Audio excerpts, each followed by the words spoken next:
अल्हम्दुलिल्लाहि रब्बिल आलमीन वल आक़िबतु लिल मुत्तक़ीन वला उद्वाना इल्ला अलल ज़ालिमीन अऊज़ु बिल्लाहि मिनश शैतानिर रजीम बिस्मिल्लाहिर रहमानिर रहीम रब्बना ज़लमना अनफुसना व इन लम तग़फ़िर लना व तरहमना लनकूनन्ना मिनल ख़ासिरीन। आज हमारा तीसरा दर्स है इस उन्वान पे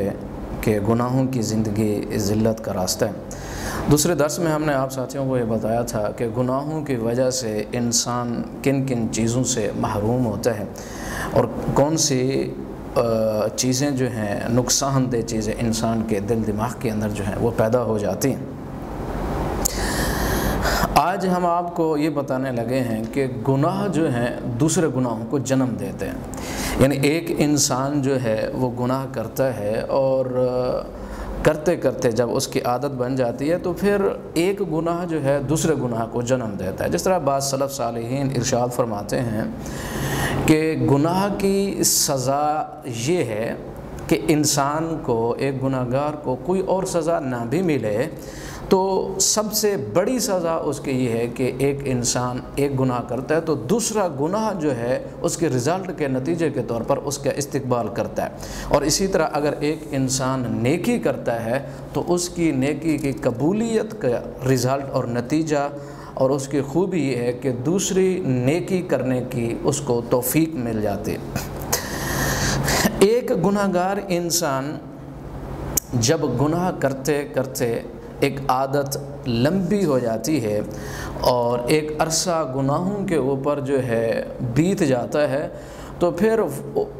वो इंसान ऐसी सूरत हाल से दो चार हो जाता है जिस तरह एक मछली जो है पानी के बग़ैर ज़िंदगी गुजारती है या फिर यह है कि वो गुजार ही नहीं सकती। उसके एक गुनाहगार के इंसान के ऊपर ज़मीन बावजूद अपनी वुसअत के उसके ऊपर तंग हो जाती है। इंसान के अंदर जो है वो इंतहा किस्म का अंधेरा और खौफनाक किस्म की जुल्मत और तंगी जो है उसके दिल दिमाग के अंदर जो है वो पैदा हो जाती है और ऐसी कैफियत हो जाती है कि ऐसा गुनाहगार इंसान गुनाहों को छोड़ना चाहे तो फिर वो गुनाह छोड़ नहीं सकता है। हमें याद है कि हमारे उस्ताद मोहतरम एक हमें बताया करते थे कि एक बुज़ुर्ग था, सफ़ेद दाढ़ी थी और वो रोते हुए हमारे पास आए और कहने लगे कि मौल साहब मैं गुनाहों को छोड़ना चाहता हूं। तो हमारे उस्ताद ने कहा कि ठीक है छोड़ दें, आप क्या मुश्किल है, आपके सामने रुकावट क्या है। तो उसने रोते हुए कहा कि मैं गुनाहों को छोड़ना चाहता हूं लेकिन मैं छोड़ नहीं सकता, दिन रात कोशिश करता हूं लेकिन दोबारा उन गुनाहों के अंदर मुब्तला हो जाता हूं। रोते रोते उसकी दाढ़ी जो है वो आंसू से तर हो गई और उसने ये कहा कि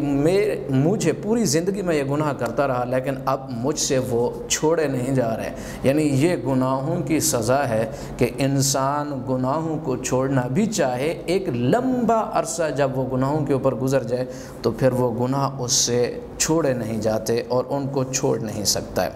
और जब ये ऐसी सूरत और ऐसी कैफियत पैदा हो जाए तो ये इंतहाई ख़तरनाक सूरत हाल होती है। किस वक़्त? उस वक़्त के जब इंसान जो है वो गुनाह करता है और गुनाह करने का जो उसका इरादा है वो मज़बूत से मज़बूत होता चला जाता है और नेकी की तरफ उसका इरादा जो है वो कमज़ोर से कमज़ोर तर होता चला जाता है। और फिर एक स्टेज ऐसी आती है कि उस इंसान को, उस मुसलमान को और उस गुनाहगार मुसलमान को तौबा करने की कभी सोच भी नहीं आती कि मैं को तौबा करूं, क्योंकि गुनाहों की लस्तें और गुनाहों के चटखारे और हवास खमसा जो उसके हैं, यानी वो हवास के जिनके ज़रिए एक मुसलमान को सच सुनना था, सच देखना था, सच पढ़ना था और सच जो है उसका आप समझें जायका और उसकी लज्जत और मिठास को चखना था, वो सारे के सारे रास्ते जब मसदूद हो जाते हैं, जब बंद हो जाते हैं तो फिर ऐसे गुनाहगार इंसान के दिल दिमाग के अंदर कभी भी ये बात नहीं आती कि मैं तौबा कर लूँ। और फिर ऐसा होता है कि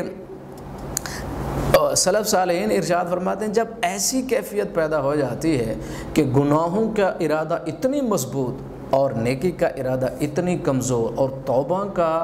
مسلمان کو کبھی خیال بھی نہ آئے تو سلف صالحین علماء ارشاد فرماتے ہیں کہ ایک مسلمان کے ہلاک ہونے کی یہ سب سے بدترین صورتحال ہے،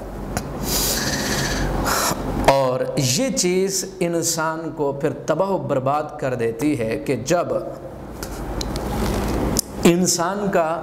دل اور دماغ اللہ کی طرف اور اللہ کے رسول کی طرف اور اپنی آخرت کی طرف متوجہ نہ ہو تو پھر اس انسان کو کوئی بھی انسان ہلاکت اور بربادی سے نہیں بچا سکتا۔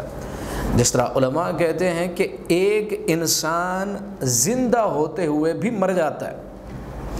زندہ ہوتے ہوئے بھی وہ مر جاتا ہے، کیونکہ سب سے قبیح اور بدترین موت جو ہے وہ انسان کے دل کی موت ہے، اور جب دل مر جائے، جس طرح اللہ رب العزت ارشاد فرماتے ہیں قد افلح من زکاہا وقد خاب من دساہا، کہ کامیاب ہے وہ مسلمان، وہ انسان جو اپنا تزکیہ کرتا ہے، وقد خاب من دساہا، اور نقصان سے دوچار ہوتا ہے وہ گنہگار، وہ مسلمان جو اپنے ضمیر کو مٹی کے اندر دفن کر دیتا ہے۔ مثلا دسا کا جو لفظ ہے، دسا کا جو لفظ ہے وہ یہ کہ ایک انسان گڑھا کھودے، اور گڑھا کھودنے کے بعد جو اپنی کسی چیز کو مٹی کے اندر دفن کر دے اور پھر اس کے اوپر مٹی ڈال دے، تو پھر ایسے انسان کو کبھی بھی وہ نہ حق سنائی دیتا ہے، نہ حق دکھائی دیتا ہے، نہ حق پڑھ سکتا ہے۔ جو حق اور سچ کے وسائل اور ذرائع اور آنے کے جو وسائل اور ذرائع تھے وہ جب مسدود ہو جاتے ہیں، وہ جب بند ہو جاتے ہیں، تو پھر انسان کی زندگی بھی غلط، سوچ بھی غلط، رزلٹ بھی غلط، نتیجہ بھی غلط، ہر ایک چیز غلط ہو جاتی ہے۔ تو پھر ایسا انسان جو ہے زندگی میں کبھی بھی حقیقی خوشی حاصل نہیں کر سکتا، نہ اپنے تعلقات میں، نہ اپنے معاملات میں، نہ اپنے کاروبار میں، نہ اپنی زندگی کے یعنی رشتہ دار عزیز اقربا کے اندر، کہیں بھی وہ انسان حقیقی خوشی کو محسوس ہی نہیں کر سکتا، کیونکہ گناہ کو جنم دیتا ہے، اور گناہ کا بدترین رزلٹ ہی یہ ہے کہ دوسرے گناہ پر اس کو قدرت اور طاقت دی جاتی ہے۔ جس طرح سلف صالحین فرماتے ہیں، بلکہ حدیث کے الفاظ ہیں، یا ممکن ہے یہ سلف صالحین ارشاد فرمایا کہ ایک انسان جب گناہ کرتا ہے تو گناہ کرتے کرتے جب عادت بن جاتی ہے تو شیاطین اس کے اوپر مسلط کر دیے جاتے ہیں، شیاطین اس کے اوپر مسلط کر دیے جاتے ہیں، اور گناہوں کے اوپر اس کے مددگار جو ہیں وہ شیاطین ہیں، اور آپ ایسا سمجھ لیں کہ گناہوں کے جو راستے ہیں اس کے لیے آسان کر دیے جاتے ہیں، اور اس کے معاون اور مددگار شیاطین ہیں۔